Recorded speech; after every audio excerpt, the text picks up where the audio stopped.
بسم اللہ الرحمن الرحیم۔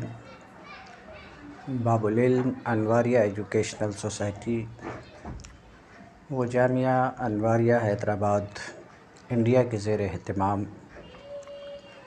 اللہ تعالیٰ کے فضل و کرم سے نور الانوار کا درس قسط وار جاری ہے۔ تھوڑے دنوں سے یہ درس رکا ہوا تھا کیونکہ کچھ دوسری کتابیں بیچ میں آتی رہی۔ انشاءاللہ اب یہ درس پابندی کے ساتھ جاری رہے گا۔ آج کا درس ثم لما كانت تمسكات ابی حنیفہ رحمہ اللہ منحصرة في الاربع عن العبارة والإشارة والدلالة والاقتضاء، وكان من سواه من العلماء يتمسكون بوجوه أخرى أيضا سوى هذه. أورد المصنف فصلا بعد ذلك لتحقيقها وبيان فسادها فقال، پھر جب امام ابو حنیفہ کے تمسکات استدلالات چار میں منحصر ہیں، یعنی امام ابو حنیفہ کے دلائل چار میں منحصر ہیں، اور وہ چار عبارت النص، اشارت النص، دلالت النص، اقتضاء النص ہے، جس کا اس فصل سے اب سے پہلے تک جس کا تفصیلی بیان گزرا۔ تو واقعہ یہ ہے کہ امام اعظم ابو حنیفہ کے استدلالات ان چار میں منحصر ہیں، مگر امام ابو حنیفہ کے علاوہ کچھ دوسرے علماء ان چار دلائل کے سوا اور دلائل بھی بتاتے ہیں، اور ان چار کے علاوہ ان چار یعنی عبارہ، اشارہ، دلالہ، اقتضاء کے علاوہ دوسرے کچھ، مثلا مفہوم لقب، مفہوم وصف، مفہوم شرط، مفہوم عدد، مفہوم غایت وغیرہ سے بھی کچھ دوسرے لوگ استدلال کرتے ہیں۔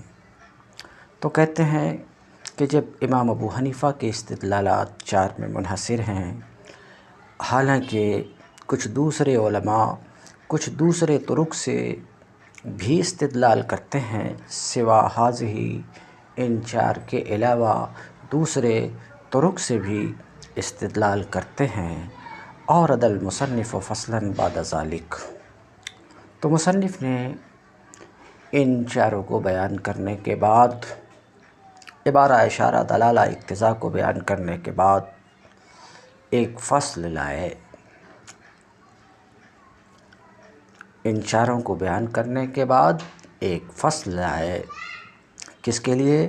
لتحقیقها، ان طرق کی تحقیق کے لیے جن طرق سے امام ابو حنیفہ کے سوا کچھ دوسرے لوگ استدلال کرتے ہیں، ان طرق کی تحقیق کے لیے کہ وہ طریقے ہیں کیا، کس طرح سے کچھ دوسرے لوگ استدلال کرتے ہیں، تو ان طرق کی تحقیق کے لیے پھر ان طرق کے فساد کو بیان کرنے کے لیے کہ وہ طریقے یہ ہیں، مگر وہ طریقے جو بھی ہیں وہ فاسد ہیں، اس طریقے سے تو ایک فصل لائے مصنف۔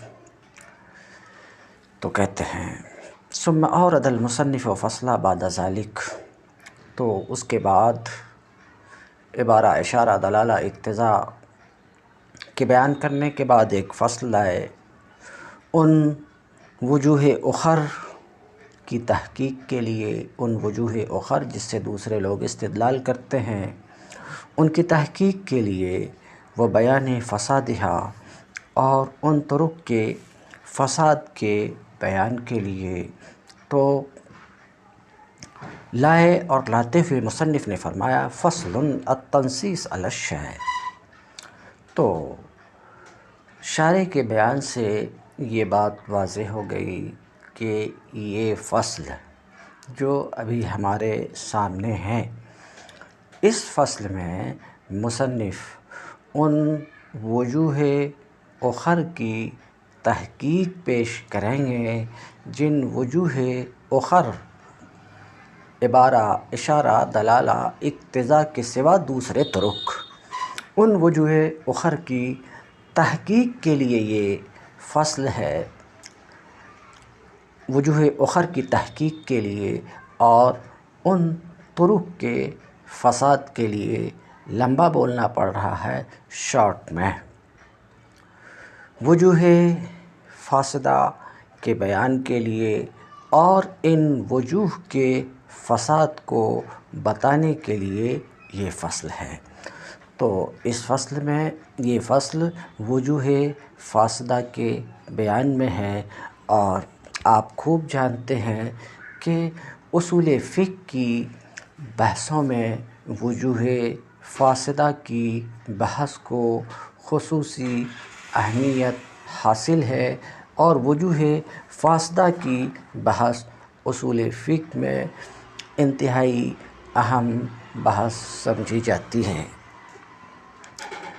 تو مناسب سمجھتا ہوں کہ متن اور شرح کی عبارت میں لگنے سے پہلے یہ متن اور شرح کی عبارت اس فصل کی، جو وجوہ فاسدہ کی تحقیق، وجوہ اخر کی تحقیق اور فساد کے لیے ہے، سمجھ رہے ہیں، فساد کے لیے یہ فصل ہے۔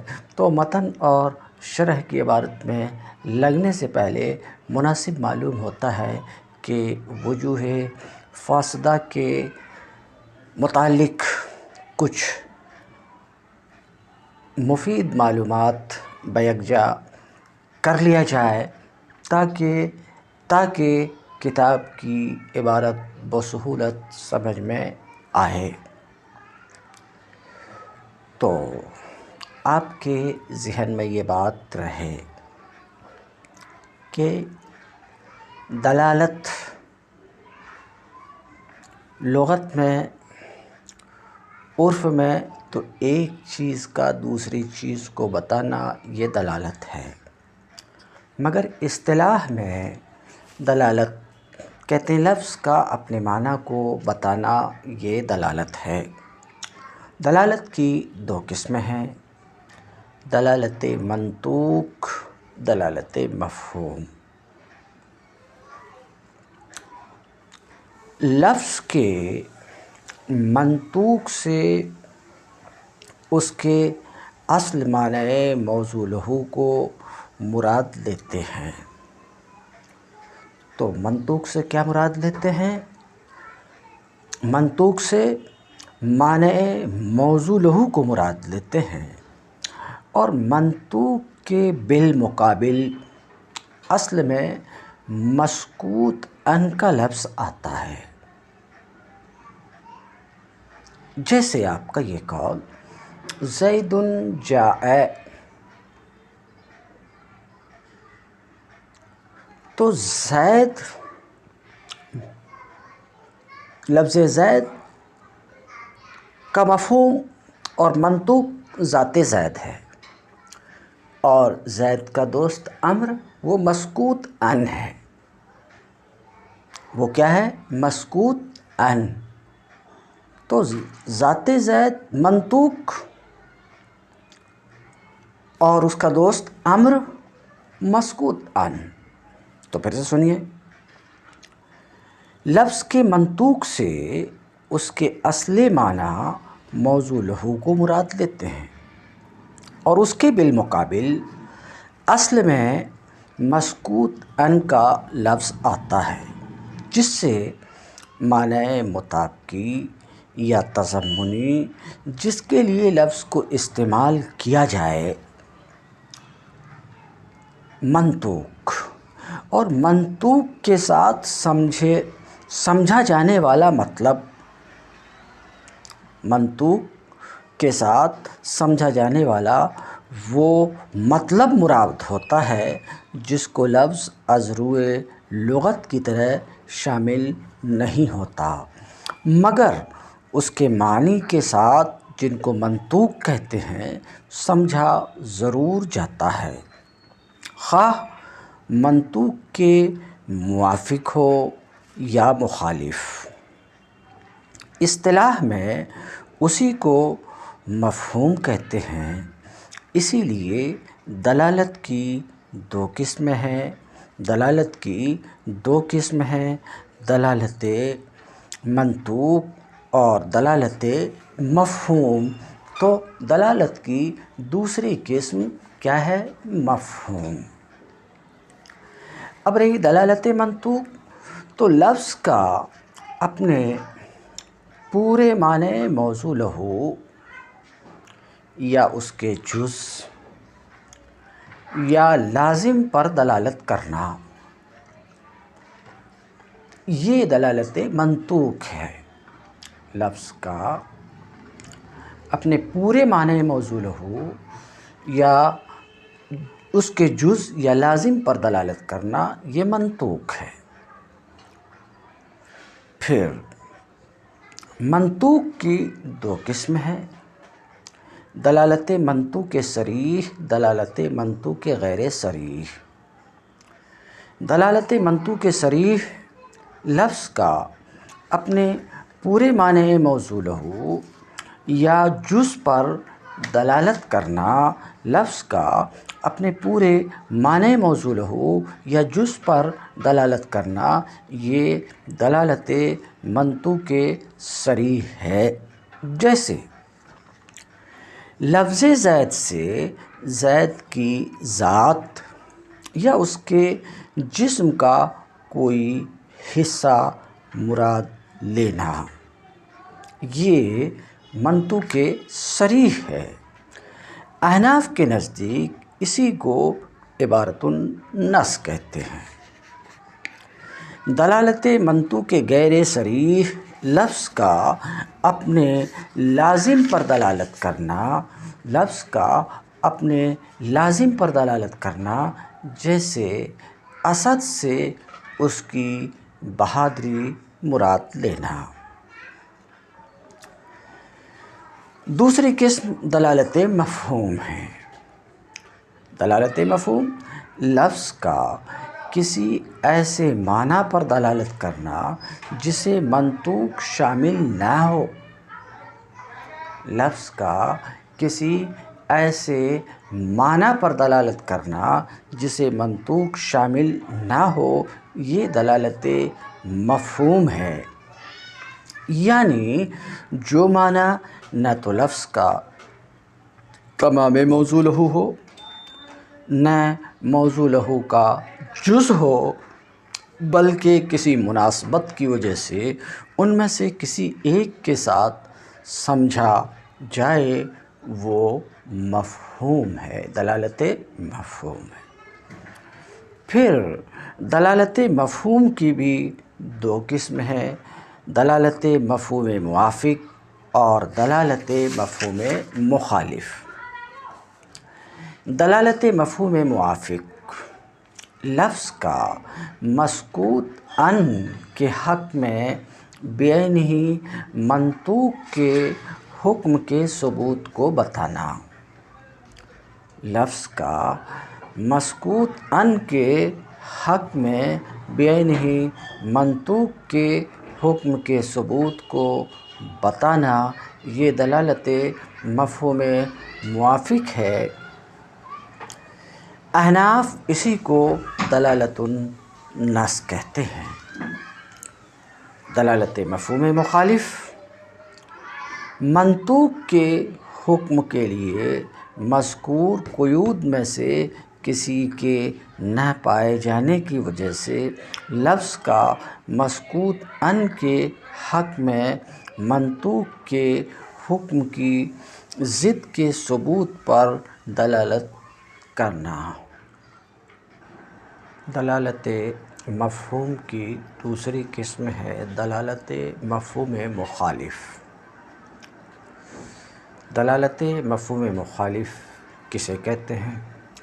منطوق کے حکم کے لیے مذکور قیود میں سے کسی کے نہ پائے جانے کی وجہ سے لفظ کا مسکوت ان کے حق میں منطوق کے حکم کی ضد کے ثبوت پر دلالت کرنا۔ یہ تعریف ہے دلالت مفہوم مخالف کی۔ اس تعریف سے آپ نے سمجھ لیا ہوگا کہ مفہوم مخالف کا مدار کلام میں ذکر کردہ قیود کے نہ پائے جانے پر ہے،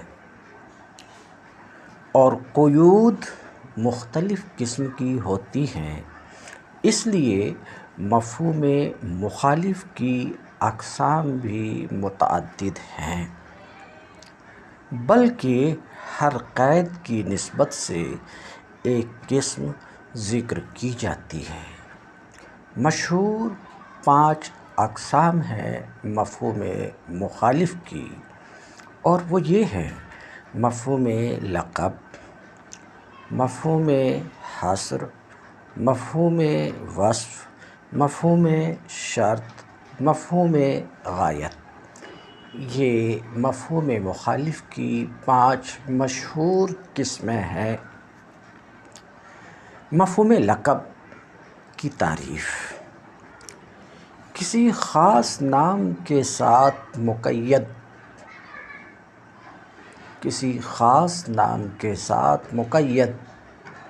جس کی تعبیر ابھی آئے گی، التنصیص علی الشیء باسمہ العلم، گفتگو کریں گے۔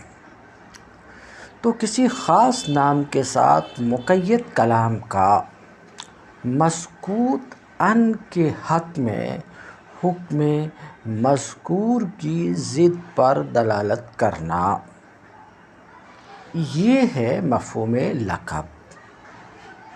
ظاہر ہے مفہوم لقب کا حکم کھلا ہوا ہے کہ یہ قابل اعتبار نہیں ہے، لائق استدلال نہیں ہے۔ جیسے زید قائم، کہ زید کی طرف قیام کھڑے ہونے کی نسبت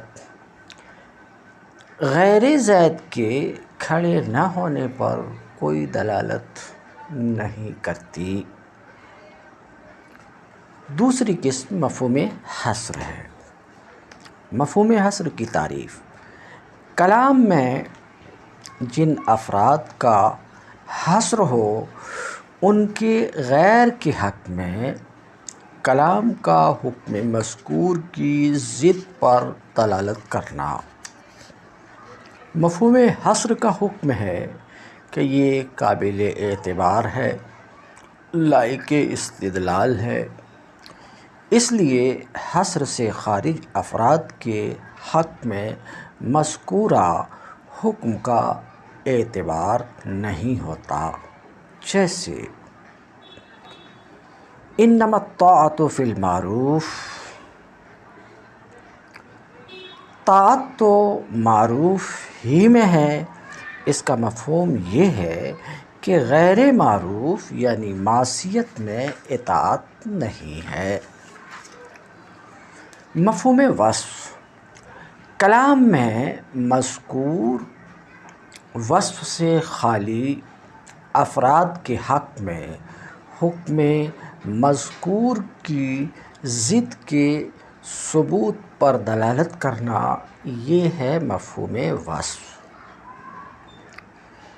وصف اور صفت سے یہاں پر مراد صفت نحوی نہیں ہے، بلکہ وہ تمام چیزیں جن کا حاصل اتصاف ہے، اگرچہ نحوی اعتبار سے وہ کسی صورت میں ہو، مثلا موصوف صفت کی صورت میں ہو، ذوالحال حال کی صورت میں ہو، موصول صلہ کی صورت میں ہو، ممیز تمیز کی صورت میں ہو، ظرف و مظروف کی صورت میں ہو۔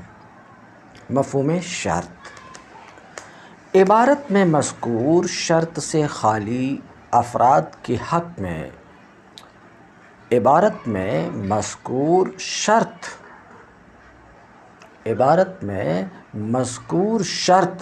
سے خالی افراد کے حق میں مذکور حکم کی ضد کے ثبوت پر دلالت کرنا، یہ ہے مفہوم شرط۔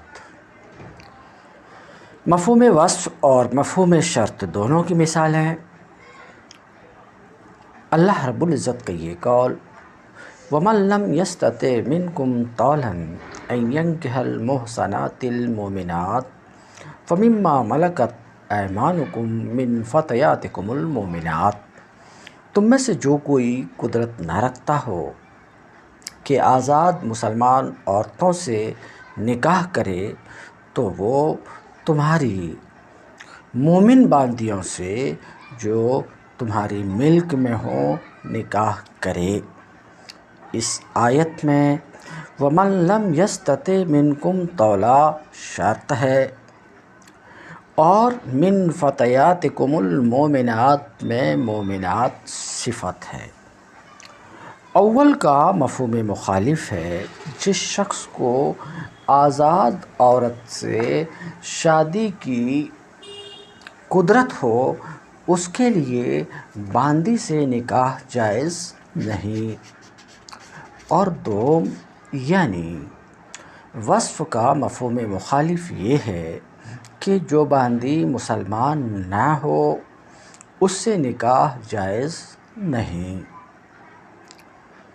مفہوم غایت کی تعریف: کلام میں مذکور کسی چیز کی غایت یعنی حد کے پائے جانے کی صورت میں مذکور حکم کی ضد کے ثبوت پر دلالت کرنا، جیسے فَإِن طَلَّقَهَا فَلَا تَحِلُّ لَهُ مِن بَعْدُ حَتَّىٰ تَنكِحَ زَوْجًا غَيْرَهُ، پھر اگر وہ طلاق دینے والا اس طلاق دی ہوئی عورت کو تیسری طلاق دے دے تو وہ اس کے لیے حلال نہ ہوگی اس کے بعد، یہاں تک کہ اس کے علاوہ دوسرے شوہر سے نکاح کر لے۔ آیت میں جس عورت کو 3 طلاق دے دی گئی ہو، شوہر اول کے حق میں اس کی حرمت کی غایت و حد دوسرے شوہر سے نکاح و صحبت کو بتایا گیا ہے۔ جب یہ غایت پائی جائے گی تو حرمت ختم ہو جائے گی اور حلت کا حکم ہوگا۔ ان تینوں قسموں کے احکام یہ ہیں۔ احکام کے حق میں ان تینوں اقسام کی 2 صورتیں ہیں۔ اول یہ کہ قید کے بغیر بھی عمل ہو سکتا ہو، یعنی قید کا ذکر عمل کی غرض سے نہ ہو بلکہ کسی دوسری وجہ سے ہو۔ اس صورت میں بالاتفاق مفہوم کا کوئی اعتبار نہیں ہے۔ وجوہ عدم اعتبار مفہوم: مفہوم مخالف کے معتبر نہ ہونے کے مختلف اسباب ہو سکتے ہیں۔ نمبر 1، احسان جتلانا، واقعہ یا عام حالت و عادت میں سے کسی کی رعایت، تاکید، جواب، متکلم کا مفہوم یا منطوق کے حکم کو نہ جاننا، یا کسی غلط فہمی کا خوف و اندیشہ، مسکوت ان کے حق میں دلیل کا موجود ہونا، کسی چیز کی رغبت دلانا، کسی چیز سے ڈرانا یا نفرت کرنا، کسی چیز کی عظمت کا اظہار کرنا، قید کا طبعاً یا اتفاقاً مذکور ہونا، مدح و ذم۔ دوسری یہ کہ مفہوم پر عمل کے علاوہ قید کا کوئی دوسرا فائدہ نہ ہو، یعنی قید عمل ہی کے لیے لائی گئی ہو۔ اس صورت میں احناف کے نزدیک مفہوم کا کوئی اعتبار نہیں۔ جن چیزوں کا عبارت کے الفاظ میں ذکر نہ ہو وہ اپنے حال پر باقی رہیں گی جب تک کہ ان کے حق میں کوئی مستقل دلیل موجود نہ ہو۔ ان کے لیے منطوق کے خلاف کوئی حکم ثابت نہ ہوگا۔ اس لیے مفہوم شرط کے تحت آزاد عورت سے شادی کی قدرت رکھنے والے کے لیے باندی سے شادی کی حرمت، اور مفہوم وصف کے تحت اہل کتاب باندی سے نکاح کی حرمت ثابت نہ ہوگی، اور مفہوم غایت کے تحت زوج اول سے نکاح کی حرمت ختم ہونے کا ثبوت خاص آیت کے مفہوم مخالف کی وجہ سے نہیں بلکہ دوسری نصوص کی وجہ سے ہے۔ فصل التنصیص علی الشیء باسمہ العلم یدل علی الخصوص عند البعض۔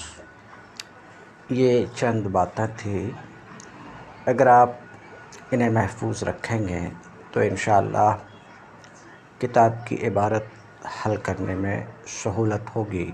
اب ہم کتاب کی عبارت کی طرف توجہ کرتے ہیں تو مصنف علیہ رحمہ فرماتے ہیں فصل، یہ فصل ہے کس کے بیان میں؟ وجوہ فاسدہ کے بیان میں۔ التنصیص علی الشیء باسمہ العلم یدل علی الخصوص عند البعض، شے کی تصریح اس کے اسم علم کے ساتھ، یعنی کسی بھی چیز کو ذکر کرنا اس چیز کے اسم علم کے ساتھ صراحت کرتے ہوئے، تو شے کی تصریح اس کے اسم علم سے، یعنی شے کو ذکر کرنا اس کے شے کے اسم علم کی تصریح کرتے ہوئے، یہ التنصیص علی الشیء باسمہ العلم ہے۔ مثال کے طور پہ ایک ذات ہے، زید کی ذات ہے، اس کا ذکر کرنا ہے تو اس کے کسی وصف سے بھی اس کا ذکر ہو سکتا ہے، مگر اس کا ذکر وصف سے نہیں بلکہ اسم علم سے کر رہے ہیں، اسم علم سے کر رہے ہیں۔ مثلا ذات زید کا ذکر آپ زید کے ذریعے سے کر رہے ہیں، یوں کہہ رہے ہیں کہ زید جاء، تو ایک چیز ذات زید ہے اس کا ذکر آپ کر رہے ہیں زید جاء میں، زید جاء میں ذات زید کا ذکر کر رہے ہیں، کس طریقے سے کہ اس کے اسم علم، ذات زید کے اسم علم کی تصریح کر کے، اس کے اسم علم کی تصریح کے ذریعے سے اس کا اسم علم صاف طور پر لے کر کے اس کا ذکر کر رہے ہیں۔ یہ تنصیص علی الشیء باسمہ العلم ہے، شے کی تصریح اس کے اسم علم سے۔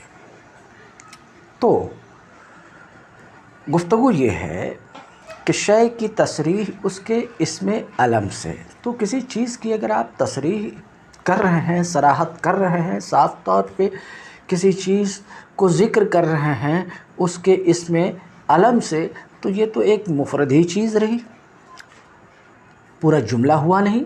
تو بات یہ ہے کہ ایک حکم آپ لگا رہے ہیں ایسی چیز پر، یہاں پر پوری بات یہ ہے کہ ایک حکم لگا رہے ہیں ایسی چیز پر جس چیز کی آپ نے صراحت کی، جس چیز کی آپ نے صراحت کی، کیسے؟ اس چیز کے علمی نام سے، اسم علم سے، علم کا مطلب، اس میں علم کا مطلب علم نحوی نہیں ہے، بھی واضح کیا جائے گا۔ تو ایک چیز کا آپ ذکر کر رہے ہیں، ایک چیز پر آپ حکم لگا رہے ہیں۔ کیسے حکم لگا رہے ہیں؟ اس چیز کی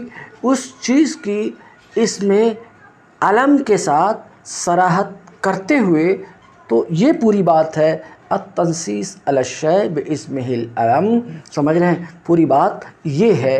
مثلاً آپ کا قول زید جاء، تو یہاں آنے کا حکم لگا رہے ہیں ایک ایسی چیز پر، کی ذات ہے، ایک ایسی چیز پر جس چیز کی تصریح کر رہے ہیں اس کے اسم علم زید کے ذریعے سے۔ یہی تنصیص علی الشیء باسمہ العلم ہے۔ مجھے لگتا ہے کہ التنصیص، مصنف کی عبارت التنصیص علی الشیء باسمہ العلم، یہ بات آپ کو سمجھ میں آ گئی ہوگی۔ واضح لفظ میں شارح خود اس کی وضاحت کریں گے کہ التنصیص علی الشیء باسمہ العلم یدل علی الخصوص کا معنی یہ ہے کہ حکم علی العلم، حکم ایک ایسی چیز پر جس چیز کی صراحت کی گئی ہے اس کے اسم علم سے، تو بعضوں کے نزدیک یہ حکم دلالت کرتا ہے، حکم علی العلم دلالت کرتا ہے کس بات پر؟ حکم کی نفی پر ما ادائے علم سے۔ دوسرے لفظ میں سمجھیے کہ حکم علی العلم بعض حنابلہ اور اشاعرہ کے نزدیک حکم علی العلم کی اس بات کے اوپر تو دلالت ہوتی ہی ہے کہ یہ حکم ثابت ہے علم کے لیے، حکم اس بات کا ہو یا حکم نفی کا ہو، تو یہ حکم علم کے لیے ثابت ہے۔ یہ تو منطوق ہے، گفتگو منطوق میں نہیں ہو رہی، مفہوم میں ہو رہی۔ یعنی حکم علی العلم کی جہاں اس بات کے اوپر دلالت ہوتی کہ یہ حکم علم کے لیے ثابت ہے، یہ حکم علم کے لیے ہے، وہی اس کی دلالت اس بات پر بھی ہوتی ہے بعضوں کے نزدیک کہ یہ حکم منتفی اور معدوم ہے، یہ حکم منتفی اور معدوم ہے علم کے سوا سے، ما ادائے علم سے۔ تو حکم علی العلم سے، حکم علی العلم کے ذریعے سے یہ سمجھا جانا کہ یہ حکم منتفی اور معدوم ہے، یہ حکم منتفی اور معدوم ہے، یہی حکم منتفی اور معدوم ہے ما ادائے علم سے، یہ ہے مفہوم لقب جس کے قائل بعض حنابلہ اور اشاعرہ ہیں۔ اب آپ دیکھیے التنصیص علی الشیء باسمہ العلم، شے کی تصریح اس کے اسم علم سے، یہ تصریح دلالت کرتی ہے خصوص پر، یعنی اس بات کو بتاتی ہے کہ یہ حکم علم کے ساتھ خاص ہے، یہ حکم علم کے ساتھ خاص ہے۔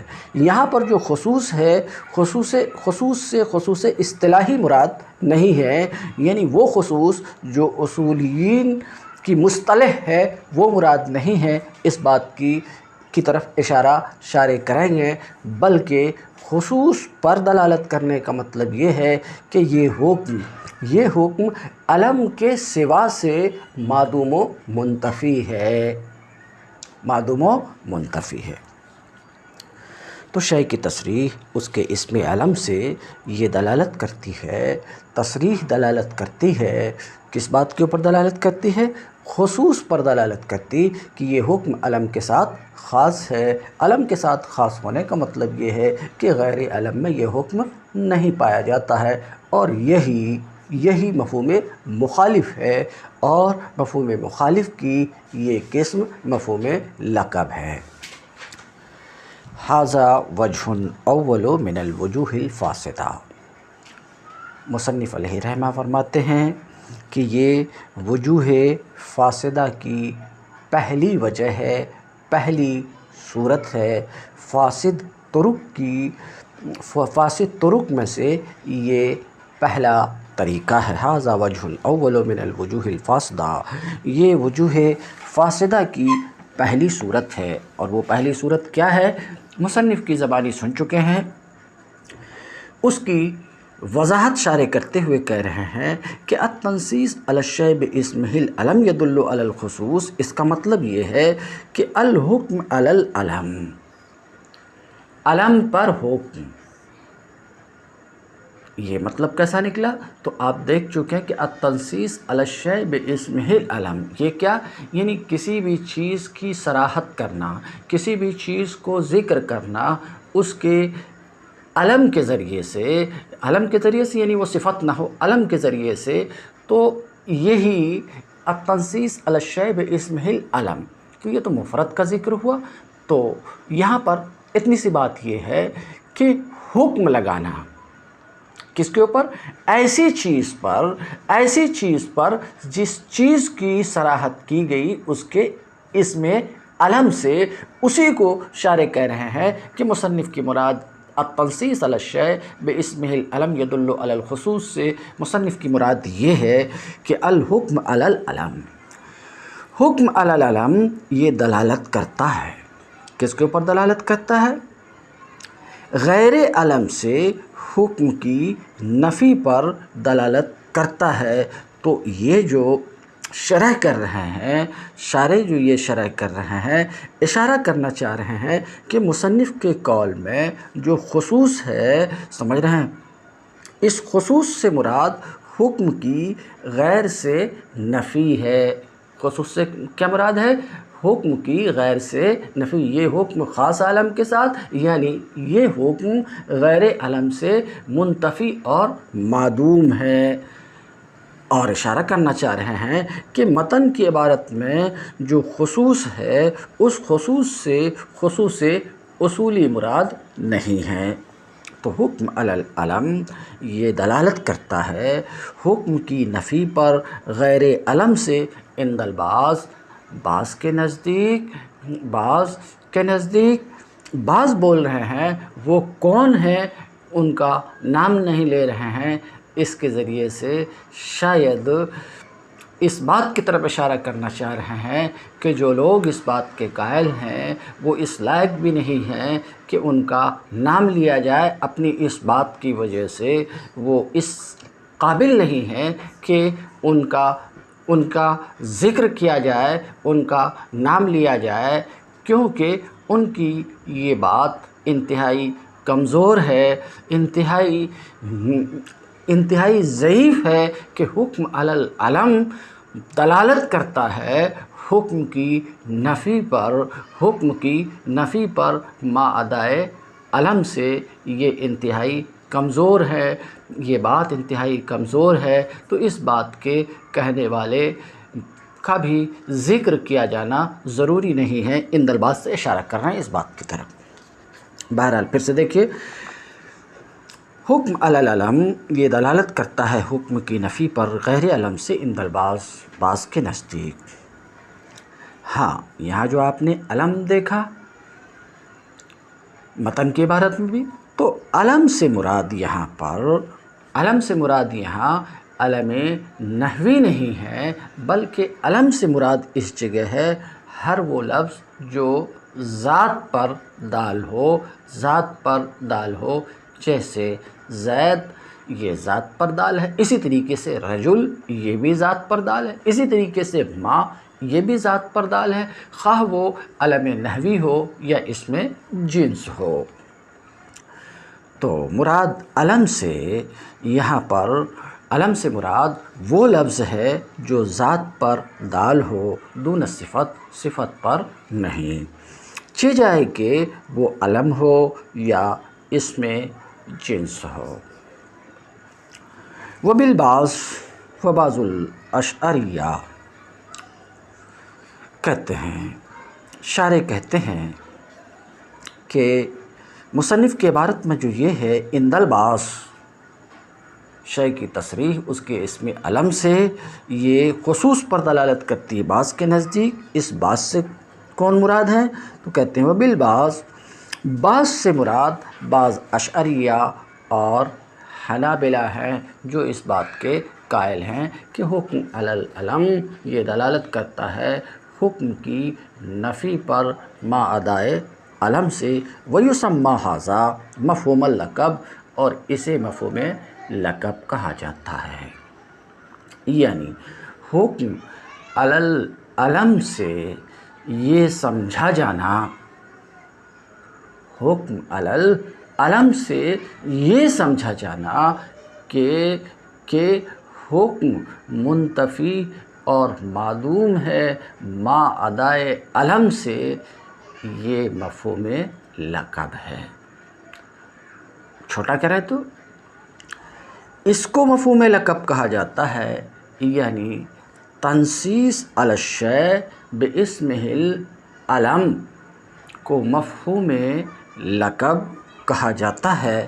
عندہم، ان کے نزدیک، بعض حنابلہ اور اشاعرہ کے نزدیک. والاصل فیہ، ضابطے کی بات وجوہ فاسدہ میں، وجہ فاسد میں یہ ہے. یہ تو ایک شاخ سے گفتگو شروع ہوئی کہ بعض اشعری اور حنابلہ مفہوم لقب کے قائل ہیں جو ہمارے یہاں فاسد ہے. یہ تو ایک شاخ سے گفتگو شروع ہوئی، مگر اس کی جڑ یہ ہے. ضابطہ کی بات وجہ فاسد میں یہ ہے کہ ما یفہم من اللفظ، ما یفہم من اللفظ، وہ معنی جو لفظ سے سمجھا جاتا ہے. اب لفظ سے کیا سمجھا جاتا ہے، ذرا سا غور کیجیے گا تو آپ کہیں گے لفظ سے وہی معنی سمجھا جاتا ہے جس کے لیے لفظ وضع کیا گیا. آپ ایسا بولیں گے کہ لفظ سے کیا سمجھا جائے گا، لفظ سے وہی سمجھا جائے گا، وہی معنی سمجھا جائے گا. لفظ سے وہی معنی سمجھا جاتا ہے جس معنی کے لیے لفظ وضع کیا گیا. بالکل صحیح بات ہے، وہ معنی تو سمجھا جاتا ہے جس کے لیے لفظ وضع کیا گیا ہے. اور اس میں کوئی پرابلم نہیں ہے کہ ہر کوئی جو اس بات کو جانتا ہے کہ یہ لفظ اس معنی کے لیے وضع کیا گیا، جب اس کے سامنے اس لفظ کا تلفظ ہوتا ہے تو اس معنی کو وہ سمجھ لیتا ہے. تو یہ تو بالکل واضح بات ہے کہ لفظ سے وہ معنی مفہوم ہوتا ہے جس معنی کے لیے لفظ کی وضع ہوئی ہے. یہ تو بالکل واضح ہے. مگر عرف میں کئی مرتبہ لفظ سے ایسا معنی بھی سمجھا جاتا ہے جس معنی کے لیے لفظ کی وضع نہیں ہوتی.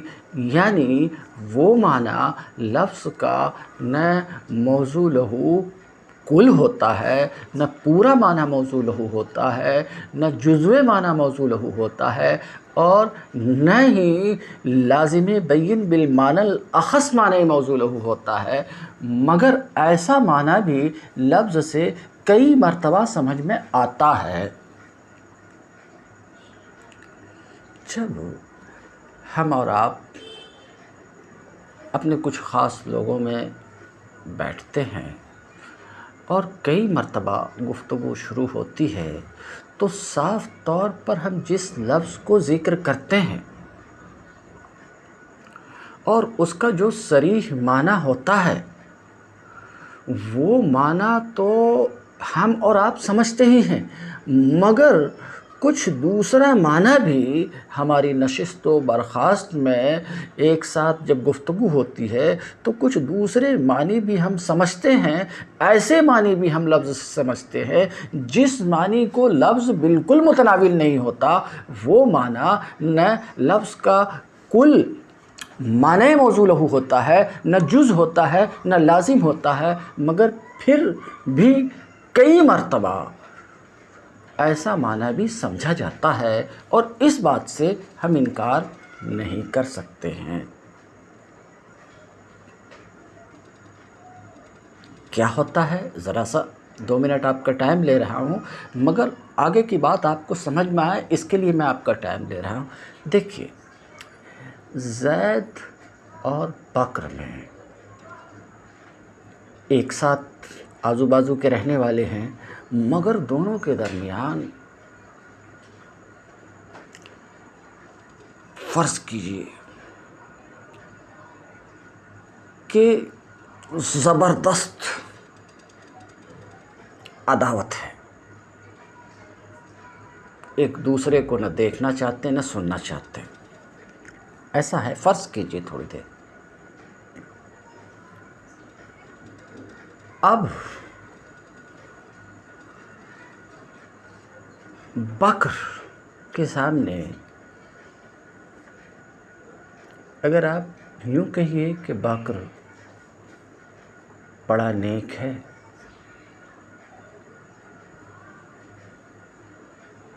بکر کے سامنے یہ کہیے کہ امر بڑا نیک ہے، تو اس کا جو مفہوم صریح ہے اسے آپ سمجھ رہے ہیں۔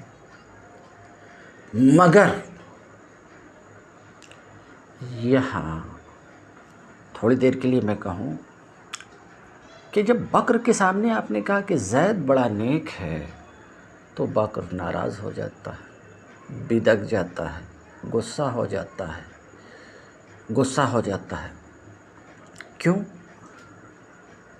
کیونکہ اس کو لگتا ہے کہ یہاں بکر کی نیکی کو بیان کرنا ان کا مقصد نہیں ہے، زید کی نیکی کو بیان کرنا مقصد نہیں ہے، بکر کا ہجو، تو کوئی اور معنی بھی سمجھا جا رہا۔ تو میں صرف اس کے ذریعے سے آپ کو یہ بتانا چاہ رہا ہوں کہ کئی مرتبہ ایسا ہوتا ہے کہ لفظ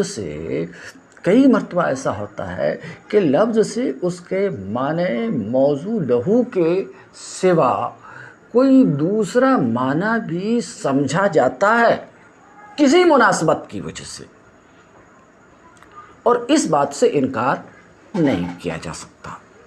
ایسا بہت مرتبہ ہوتا ہے کہ لفظ سے معنی موضوع لہو کے علاوہ کوئی دوسرا معنی بھی سمجھا جاتا ہے کسی مناسبت کی وجہ سے۔ تو اب سنیے آپ، اگر اتنی سی بات، تو لفظ سے اس کا پورے معنی موضوع لہو یا جزوی معنی موضوع لہو یا لازمی معنی موضوع لہو کا سمجھا جانا، یہ تو منطوق ہے،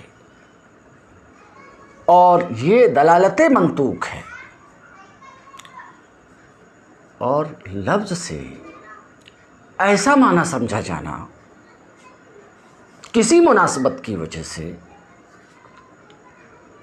جو لفظ کا پورے معنی موضوع لہو بھی نہیں ہے، جزوی معنی موضوع لہو بھی نہیں ہے، اور لازمی معنی موضوع لہو بھی نہیں ہے، تو یہ ہے مفہوم۔ تو میں عرض کیا کرنا چاہ رہا ہوں؟ میں کہنا یہ چاہ رہا ہوں کہ لفظ سے اس کا معنی موضوع لہو تو سمجھا جاتا ہی ہے، کئی مرتبہ لفظ سے کسی مناسبت کی وجہ سے ایسا معنی بھی مفہوم ہوتا ہے جو لفظ کا معنی موضوع لہو نہیں ہے۔ تو ایسا معنی جو معنی موضوع لہو کل یا جز یا لازم ہے وہ منطوق ہے، اور ایسا معنی جس پر لفظ کی دلالت ہوتی ہے، جس پر لفظ دلالت کرتا ہے، مگر لفظ دلالت کرتا ہے مگر یہ ہے کہ وہ معنی موضوع لہو بھی نہیں ہے،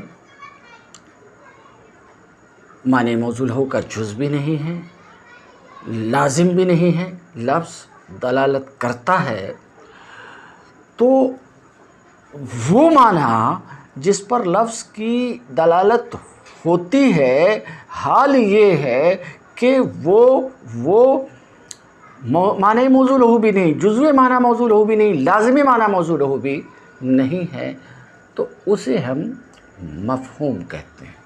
اگر اس طریقے سے بات آپ کو سمجھ میں آئی تو ٹھیک ہے. دوسرے لفظ میں ہم اس کو یہ کہتے ہیں کہ معنی جو لفظ سے مفہوم ہوتا ہے تو یا تو صریح لفظ سے وہ سمجھ میں آ رہا ہے یا صریح لفظ سے سمجھ میں نہیں آ رہا. صریح لفظ سے سمجھ میں آ رہا ہے بہیں طور کہ وہ معنی نطق کی جگہ میں ہے تو وہ منطوق ہے، اور نطق کی جگہ میں نہیں ہے تو مفہوم ہے. نطق کی جگہ میں نہیں ہے اور نطق کی جگہ میں، اس کو ایک مثال سے اور سمجھنے کی کوشش کرتے ہیں، ممکن ہے آپ سمجھ جائیں. دیکھیے اللہ تعالیٰ کا قول وَلَا تَقُل لَّهُمَا اُف، والدین سے اف تک نہ کہو. تو اف یہ منطوق ہے، اف کہنا حرام ہے، یہ منطوق ہے، یہ محل نطق میں ہے، یہ محل نطق میں ہے تو یہ منطوق ہے. مگر اسی سے از روئے لغت کے ہی یہ بات سمجھ میں آتی ہے، یہ بات سمجھی جاتی ہے کہ انہیں مارو بھی نہیں، انہیں گالی بھی نہ دو. تو حرمت تعفیف یہ تو منطوق ہے. صریح لفظ سے یہ معنی سمجھ میں آتا ہے، لفظ اس معنی پر دال ہے اور یہ معنی محل نطق میں ہے، یہ منطوق ہے. مگر آپ نے کہا اسی سے یہ بھی سمجھ میں آتا ہے کہ مارنا بھی حرام ہے، مارنا بھی حرام ہے. تو یہ مارنا نطق کی جگہ میں نہیں ہے، یہ الگ بات ہے کہ ہر باشعور جو زبان کو جانتا ہے، زبان کے جاننے سے ہی وہ یہ معنی بھی سمجھتا، تو یہ معنی بھی سمجھ میں آ رہا تو یہ معنی مفہوم ہے.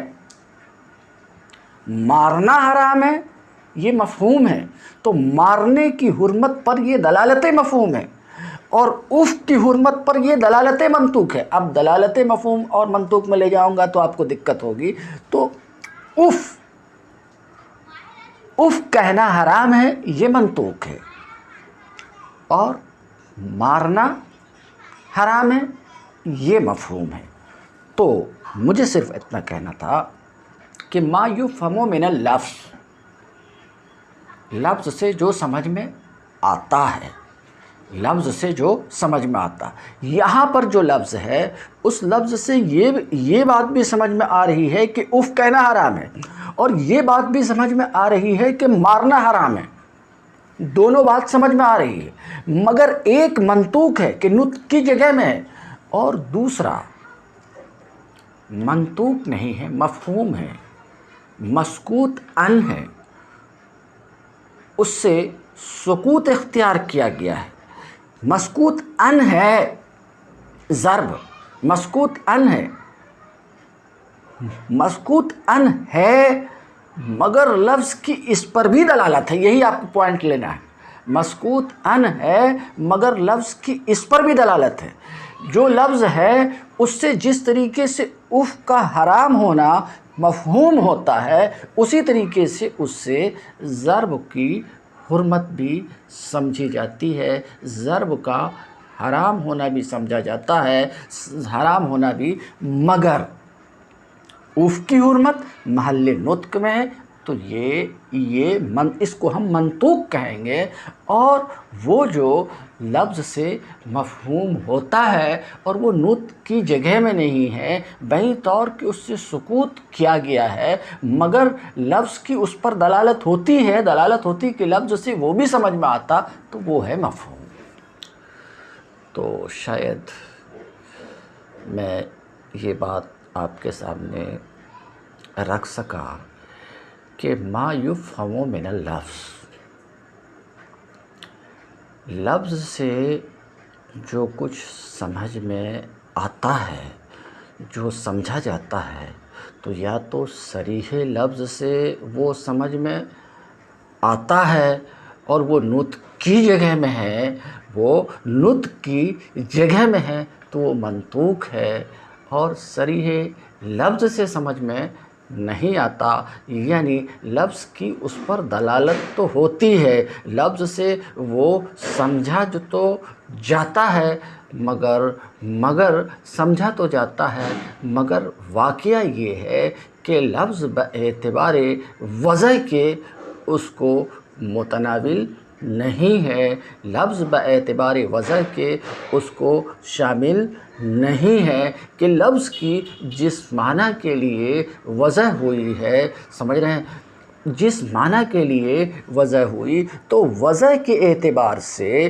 لفظ اس معنی کو شامل نہیں ہے، اس معنی کو شامل نہیں ہے، اس مفہوم کو شامل نہیں ہے، مگر سمجھا جاتا ہے، مگر لفظ سے سمجھا جاتا ہے، تو یہ ہے مفہوم۔ اب لفظ سے جو معنی سمجھ میں آیا وہ صریح لفظ سے نہیں، معنی سمجھ میں آیا درحال کہ یہ معنی محل نطق میں نہیں ہے، تو جو معنی سمجھا گیا، اب یہ مفہوم یا تو منطوق کے موافق ہوگا یا منطوق کے خلاف ہوگا، اگر خلاف ہوگا تو اسی سے یہ بات سمجھی گئی کہ مفہوم کی دو قسم ہے، مفہوم موافق، مفہوم مخالف۔ مفہوم موافق کی وہی مثال جو آپ کے سامنے رکھے کہ ضرب حرام ہے، یہاں ضرب کا حکم منطوق کے حکم کے موافق ہے، تو مفہوم کا حکم منطوق اف ہے، تو مفہوم کا حکم منطوق کے حکم کے موافق ہو تو یہ مفہوم موافق ہے، اور منطوق کا حکم مفہوم کا حکم منطوق کے حکم کے خلاف ہو تو یہ ہے مفہوم مخالف۔ اب کتاب کی عبارت میں آئیے۔ والاصل فیہ، اور وجہ فاسد میں اصل یہ ہے کہ ما یفہم من اللفظ، وہ جو لفظ سے مفہوم ہوتا ہے، وہ جو لفظ سے سمجھا جاتا ہے، کہتے ہیں وہ جو لفظ سے سمجھا جاتا ہے یا تو صریح لفظ سے مفہوم ہوتا ہے، وہ صریح لفظ سے مفہوم ہوتا ہے، صریح لفظ سے مفہوم ہوتا ہے، سمجھ رہے ہیں، تو وہ منطوق ہے، وہ کیا ہے؟ منطوق ہے۔ پھر منطوق کی بھی دو قسم ہیں، منطوق کی بھی دو قسم کیے ہیں، منطوق صریح، منطوق غیر صریح۔ منطوق صریح کیا ہے؟ لفظ کا مدلول مطابقی یا تضمنی، اور غیر صریح کیا ہے؟ مدلول التزامی، مدلول التزامی۔ تو منطوق کی بھی دو قسمیں ہیں، تو صریح لفظ سے سمجھ میں آتا ہے تو وہ منطوق ہے، اولا صریح لفظ سے سمجھ میں نہیں آتا ہے بلکہ لفظ اس پر دلالت کرتا ہے اور وہ نطق کی جگہ میں نہیں ہے تو وہ مفہوم ہے۔ والمفہوم نوعان، اور مفہوم کی دو قسمیں ہیں، مفہوم کی دو قسمیں ہیں، مفہوم موافق اور مفہوم مخالف، دو قسمیں ہیں۔ ایک مفہوم موافق یہ ہے کہ لفظ سے مسکوت عن کا حال منطوق کے موافق سمجھا جائے، جیسے اس کی مثال میں دے چکا کہ وَلَا تَقُل لَهُمَا اف سے مسکوت عن ضرب کا حکم منطوق کے حکم کے موافق مفہوم ہوتا ہے، تو یہ ہے مفہوم موافق۔ اور دوسری قسم مفہوم مخالف ہے، اور مفہوم مخالف وہ یہ ہے کہ لفظ سے مسکوت عن کا حال منطوق کے مفہوم کے خلاف سمجھا جائے تو یہ ہے مفہوم مخالف۔ اب آگے کی عبارت ان فہم سے جو آ رہی ہے تو اس عبارت سے بتانا شارح یہ چاہ رہے ہیں کہ مفہوم مخالف کی چند قسمیں ہیں، کیونکہ ابھی مفہوم مخالف کی تعریف میں آپ نے سنا کہ لفظ سے مسکوت ان کا حال منطوق کے حال کے خلاف سمجھا گیا تو مفہوم مخالف ہے۔ اب لفظ سے سمجھا گیا، لفظ شامل ہے علم کو بھی، غایت کو بھی، عدد کو بھی، شرط کو بھی، وصف کو بھی۔ تو اب لفظ جس سے مسکوت ان کا حال منطوق کے حال کے خلاف سمجھا گیا، وہ لفظ اگر علم ہے تو مفہوم مخالف کی اس قسم کا نام مفہوم لقب ہے۔ اگر شرط ہے تو مفہوم شرط ہے، اگر وصف ہے تو مفہوم وصف ہے، وغیرہ وغیرہ۔ تو مفہوم کی دوسری قسم مفہوم مخالف ہے، اور مفہوم مخالف وہ یہ ہے کہ لفظ سے مسکوت ان کا حال منطوق کے مفہوم کے خلاف سمجھا جائے، یہ ہے مفہوم مخالف، جس کی مثال بار بار بیان کر چکے۔ اب لفظ عام ہے، لفظ سے مسکوت ان کا حال منطوق کے حال کے خلاف، یہ لفظ اگر علم ہے تو مفہوم لقب ہے، اس کو کہتے ہیں۔ وہ ہے مسکوت ان کا حال جو منطوق کے خلاف سمجھا گیا ہے، اگر اس میں علم سے سمجھا گیا تو مفہوم لقب ہے۔ وَإِنْ فُهِمَ مِنَ الشَّرْطِ، سمجھ رہے ہیں؟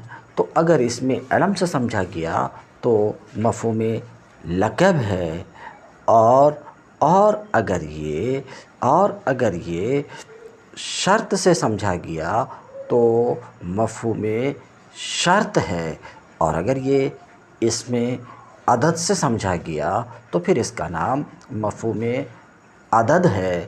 مفہوم عدد یعنی حکم کی نفی، اس حکم کی نفی جو عدد معین کے لیے ثابت ہے، عدد معین کے لیے ثابت ہے، اس عدد سے بڑھ کر کے عدد کے ماسوا سے حکم کی نفی، اور اگر یہی حکم کی نفی غایت سے سمجھی گئی تو پھر اسے مفہوم غایت کہا جاتا ہے، مفہوم غایت کہا جاتا ہے۔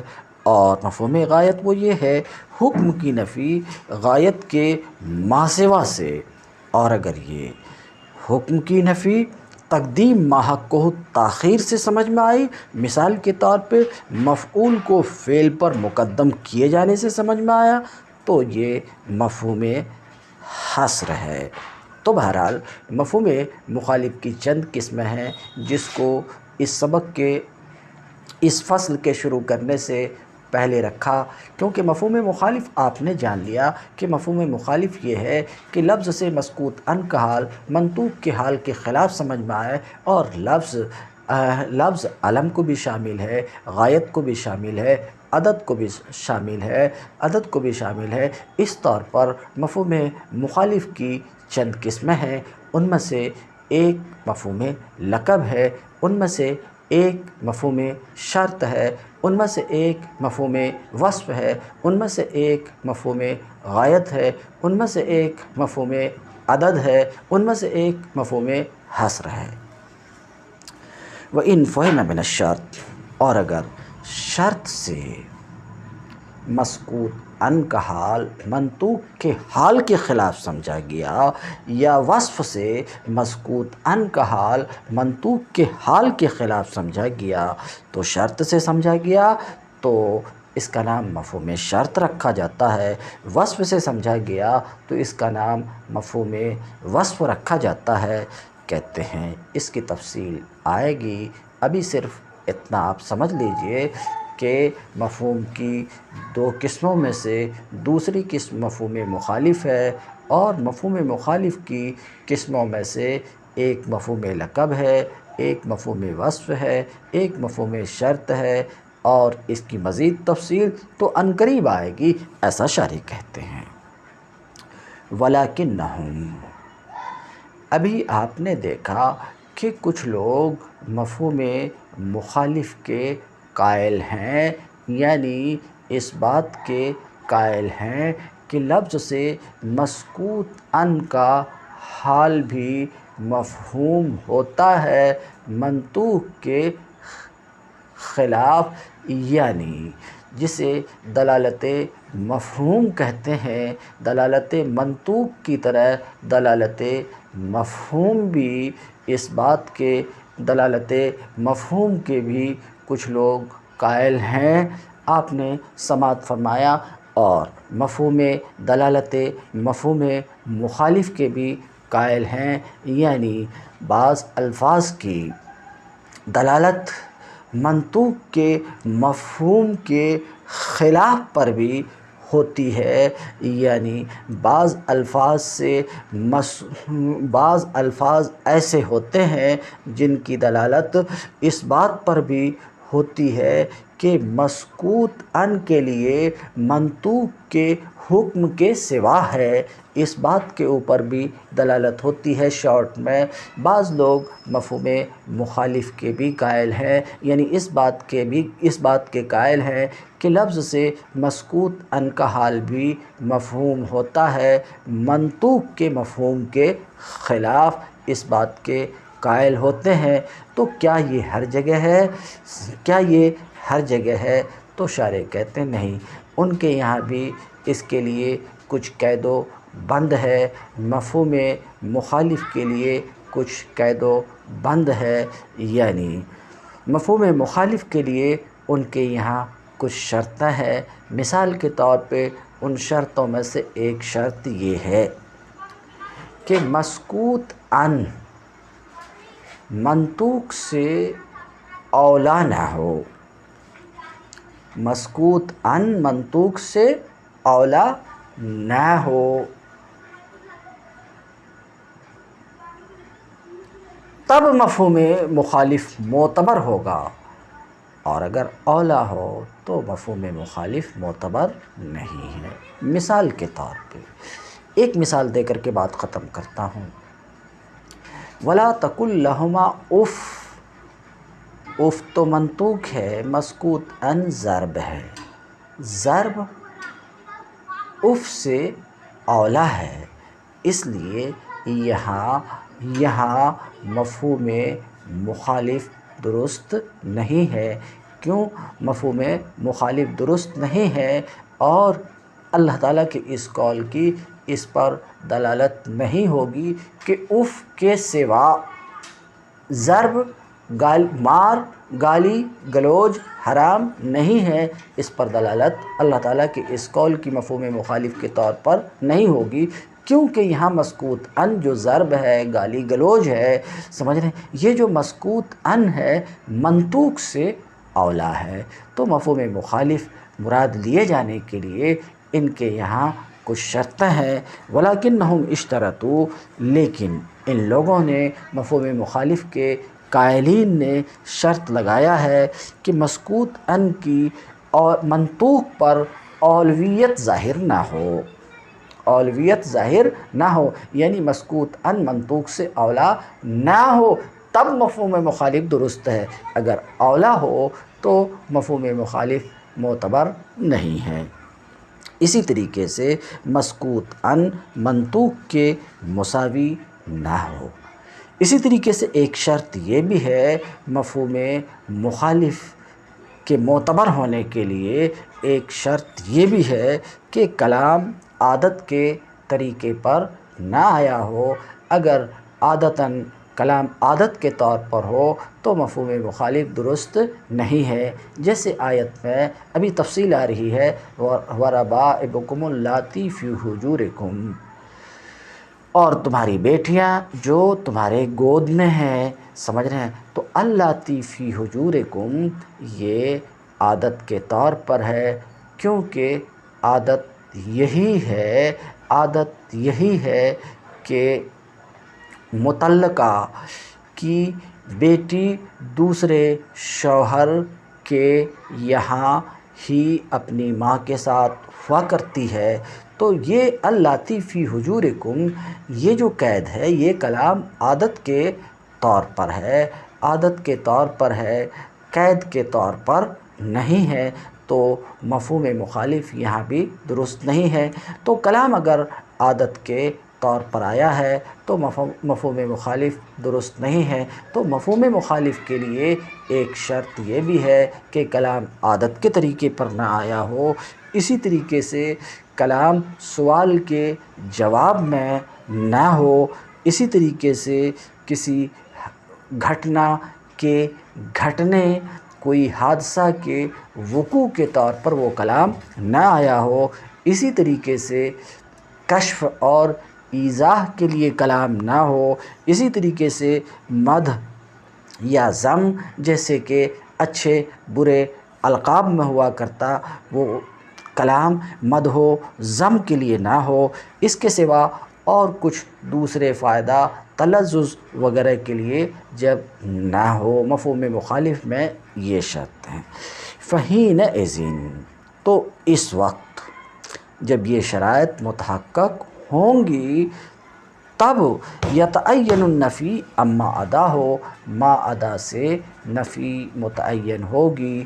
جب یہ شرطیں متحقق ہوں گی، کیا شرطیں ہیں؟